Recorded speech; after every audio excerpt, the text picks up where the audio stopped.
Hi guys, कैसे हैं आप सब। Welcome back to my channel. आज हम इंडियन पॉलिटी पढ़ रहे थे और आज हम वहीं से कंटिन्यू करेंगे जहाँ से हमने कल छोड़ा था। तो we have completed the act of 1858 which is also known as act for good government of India.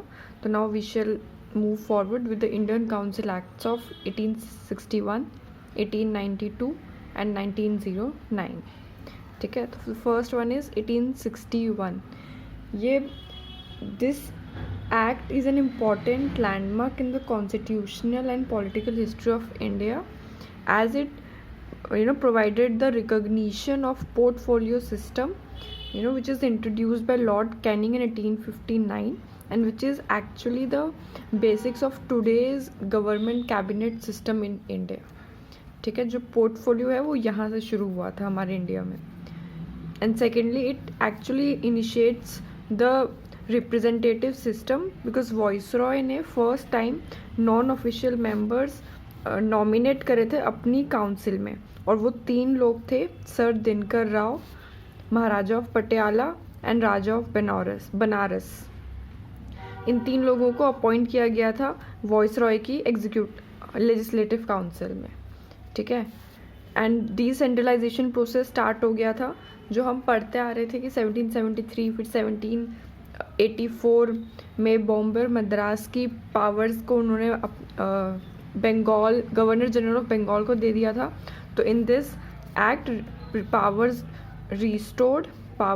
was restored to Bombay and Madras presidencies and new legislative councils भी बनाई गई. बंगाल में 1862 में, नॉर्थ वेस्ट फ्रंटियर में 1866 में and Punjab में 1897 में. ठीक है, and the fourth feature of this act was कि वाइसरॉय को पावर मिल गई कि वो ऑर्डिनेंसेस पास कर सकते हैं without the concurrence of legislative council, and ordinance can be in the existence for 6 months. ठीक है, तो ये 1861 के फीचर्स हैं. नेक्स्ट आता है हमारा 1892.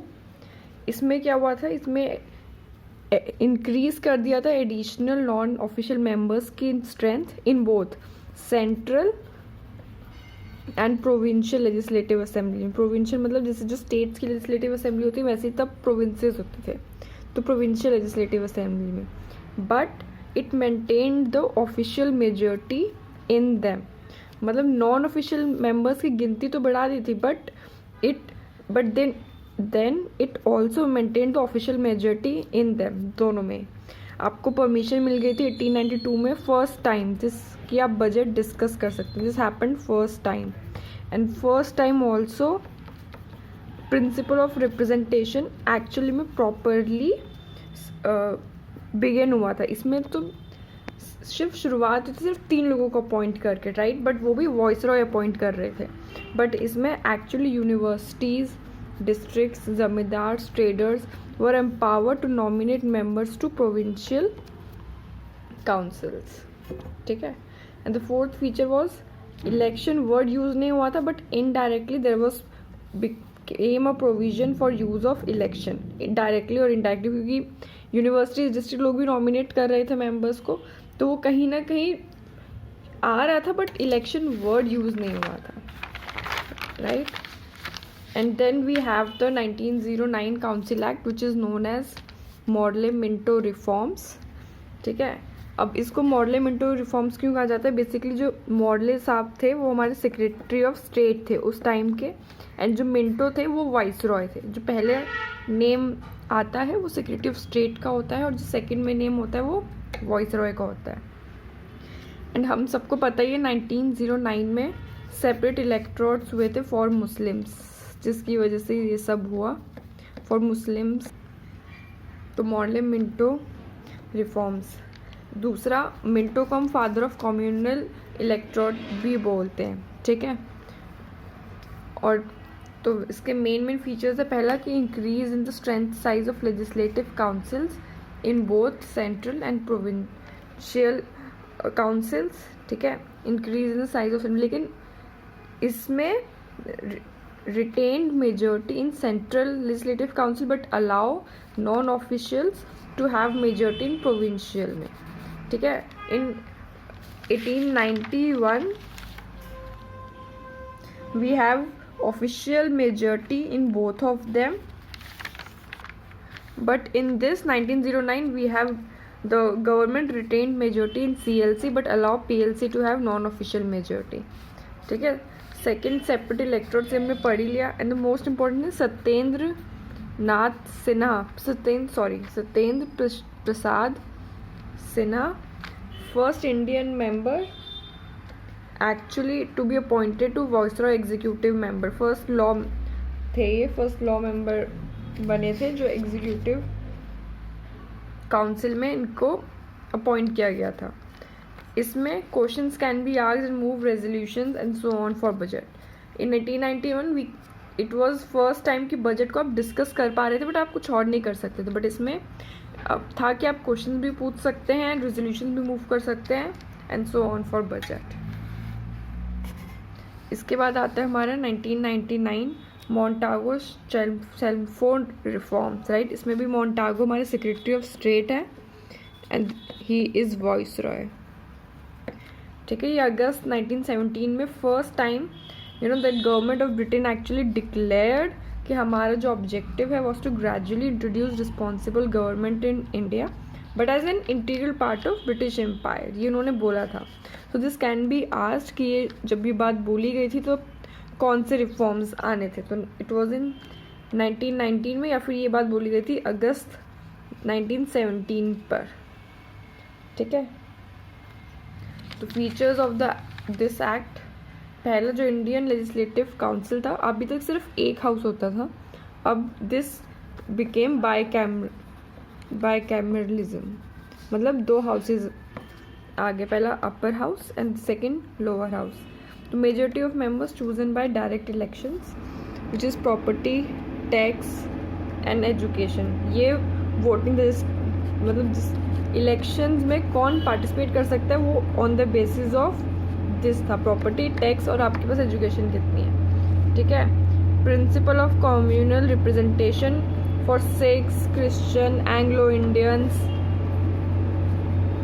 उन सब के लिए भी किया, इनको भी हम कम्युनल रिप्रेजेंटेशन देंगे, सबको अलग अलग करेंगे. ठीक है, ये फीचर्स हैं इसके कि ऐसा हुआ था, ऐसी रिपोर्ट में पॉइंट्स आए थे. और उसके बाद सब्जेक्ट्स.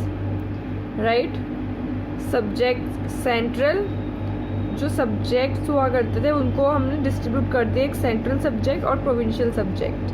जैसे कि हमारी फेडरल लिस्ट में आज के टाइम पे होता है, एक यूनियन लिस्ट होती है, एक स्टेट लिस्ट होती है. In the same way we have central list and provincial list. और प्रोविंशियल लिस्ट में भी दो लिस्टें, एक ट्रांसफर सब्जेक्ट्स और रिजर्व्ड सब्जेक्ट्स.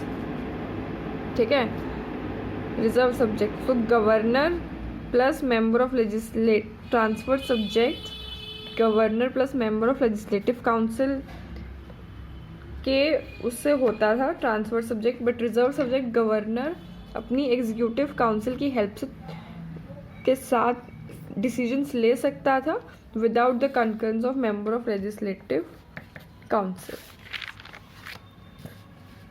ठीक है, and dyarchy was introduce in provinces. This is most important, पूछा जाता है dyarchy was introduce in provinces from which act. Budget separate हो गए थे for centre and provinces. State secretary of state का जो रेवेन्यू था जो अब तक इंडिया वाले पे करते थे, राइट, वो अब से हुआ कि अब ब्रिटिश एक्सचेकर वो खुद पे करेंगे, मतलब ब्रिटेन वाले खुद इसको पैसा देंगे जो उनके ऑफिस में बैठता, इंडिया से पैसा नहीं जाएगा. ठीक है, 7th point feature is high commissioner को ऑफिस बनाया गया फॉर इंडिया इन लंदन, जिससे इंडिया से डायरेक्ट जो भी चीज़ होगी इंडिया से वो डायरेक्ट इसके थ्रू होगी. ठीक है, and 8th is appointment of statutory commission to inquire. और ये बोला गया कि एक स्टैट्यूटरी कमीशन बैठी जाएगी 10 साल बाद कि जो भी फीचर्स हुए हैं, जो भी ये एक्ट हमारा आया है, इसका क्या रिजल्ट रहा है, उसके लिए एक स्टैट्यूटरी कमीशन बैठेगी और वो इंक्वायरी करेगी रिफॉर्म्स में और रिपोर्ट है.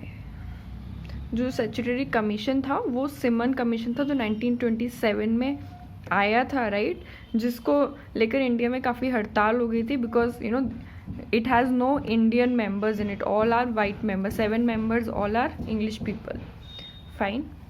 उसके बाद हमारा एक्ट आता है 1935, which is government of India act 1935, which is actually the bedrock of our Indian constitution, because most of the features of our Indian constitution has been taken from this act.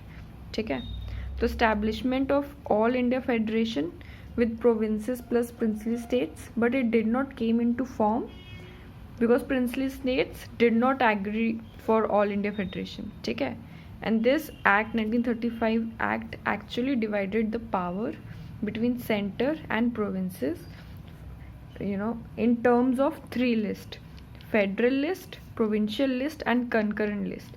Federal list पे central अपना order चलाती थी, provincial list पे provinces, and concurrent मतलब दोनों के लिए भाई देख लो, भारत में एट द एंड मतलब ऑब्वियसली सेंटर का ही चलेगा, बट रूल्स दोनों बना सकते थे। And then we have residue powers, you know, which were given to the viceroy, right. उसके बाद हमारा आता है डायरकी, जो प्रोविंसेस में चल रही थी, जैसे ट्रांसफर सब्जेक्ट्स और रिजर्व सब्जेक्ट्स वाली, राइट, कि governor plus member of legislative council and reserve subjects for governor plus EC, ये ख़त्म हो जाता है। तो डायरकी प्रोविंसेस में ख़त्म हो जाती है, एंड प्रोविंशियल ऑटोनॉमी आ जाती है प्रोविंसेस कि मतलब provinces will derive their power directly from crown, right. Reserve and transfer subjects वाला मामला abolish हो जाते, it is finished. Next, it introduced bicameralism in 6 out of 11 provinces. ये important है कि वो कौन से 6 provinces हैं जहाँ पे actually bicameralism आया, तो which are Bengal, Bihar, Madras, Bombay, Assam and UP. This is important, right. And हम देख ही रहे हैं जो कम्युनल रिप्रेजेंटेशन है वो 1909 से शुरू हुआ, फर्स्ट ऑफ ऑल मुस्लिम्स के लिए। उसके बाद फिर ये कम्युनल रिप्रेजेंटेशन आया 6 क्रिश्चियंस एंड एंग्लो इंडियंस के लिए, एंड 1935 में ये लोग depressed classes,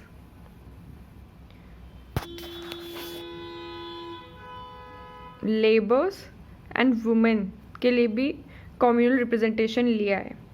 and franchise, adult franchise include हो गया, मतलब 10% ऑफ वोटिंग राइट प्रोवाइड किए गए for the people,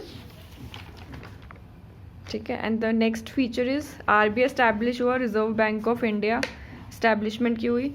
it also provided for the establishment of federal public services commission, provinces public service commission and also for joint public service commission, ठीक है। Secretary of state का office abolish करा दिया गया completely, and हमारा federal court भी establish हुआ in 1937, ठीक है। तो ये सारे हमारे इम्पॉर्टेंट फीचर्स थे 1935 एक्ट के, जो मोस्टली आते हैं, पूछे जाते हैं। सो अगर आपको अच्छा लगे and if you want to add on something, if I miss something, please comment. Thank you.